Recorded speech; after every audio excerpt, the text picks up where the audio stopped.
What's up everyone, Zane here, and in this video I'm going to be teaching you how to do brutal black dragons. So without further ado, let's get started. In order to kill brutal black dragons effectively, you're going to need access to Great Core End and a Xerix Talisman for getting there, 77 Slayer in order to actually damage them, and 70 plus ranged and 37 plus prayer, the higher the better. You will need at least 10 million GP in starter cash, although ideally you'd have 150 mil plus. In terms of equipment, for the weapon slot you'll want the best ranged weapon you have, and in order of preference that would be the Twisted Bow, and then the Dragon Hunter Crossbow, and then the Blowpipe, and then all the other crossbows down to Rune. For the rest of the slots, you're going to want to use Elite Void if you have it, unless you're on a Slayer task, in which case use a Slayer Helm. And if you don't have Void, then you instead should use Blessed Dragonhide for the prayer bonus and the ranged bonus. And then for the other slots, basically just use whatever you have that is best in slot for you, focusing on maximising your range damage and your prayer bonuses. And on the screen now, I'm just showing you an example of two different setups you could use. On the left is a more welfare setup that won't be as effective, and on the right is a much more effective but much more expensive setup that makes use of the Dragon Hunter Crossbow. As for your inventory, it will change around a bit depending on your prayer level, but generally you're going to want to bring 2 to 3 prayer potions, an extended anti-fire potion, and a ranging potion. And then you're going to want to bring runes or a teleport to a bank, and for that you're either going to want to teleport to your house if you have a pool and teleports in your house already, and if not, you can just bring a Ring of Dueling with you and teleport to Clan Wars instead. And the last thing you're going to need is a charged up Xerix Talisman, so you can get back to brutal black dragons quickly. As for the quick prayers, all you'll need is protection from magic, the best range boosting damage prayer you have access to, and the preserve prayer if you have access to that as well. As for getting there, you'll want to use your Xerix Talisman and use option 3 to get to Xerix Inferno, and then all you need to do is run southeast past the church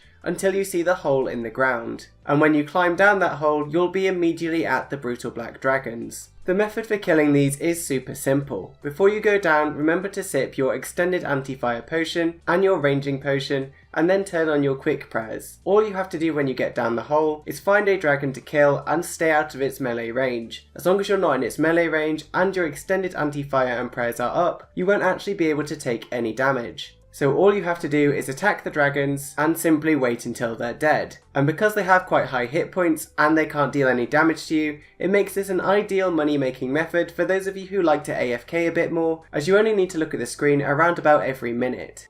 In terms of why you do them, it's because they are immensely profitable while also being a very AFK moneymaker. I have actually tested these in the past for 10 hours, and the video I made will be linked in the description of this video, so you can check that out if you want to see a statistically significant data sample. However, for the purposes of this video, I retested it just for an hour with 99 range, full elite void, a Dragon Hunter Crossbow, and the Rigger Prayer unlocked. And with all of that, which is one of the best setups you can get, I managed to get 74,000 ranged experience per hour, the supply cost was 178k, we made a profit of 1.17 mil, and we managed to do 53 kills in the hour. In other words, if you've ever wanted to train your range semi-AFK while making an incredible profit, this is definitely a method you should consider using, because they're simple and easy to do, and the requirements aren't too hefty to access them. And with all of that covered, that is it for this guide, so I do hope it was helpful and you found it interesting. And as always, if there is any guide you'd like to see me make, feel free to drop me a line and I'll do my best to make it happen. So as always, I hope you're all having a wonderful day, and I'll see you all next time.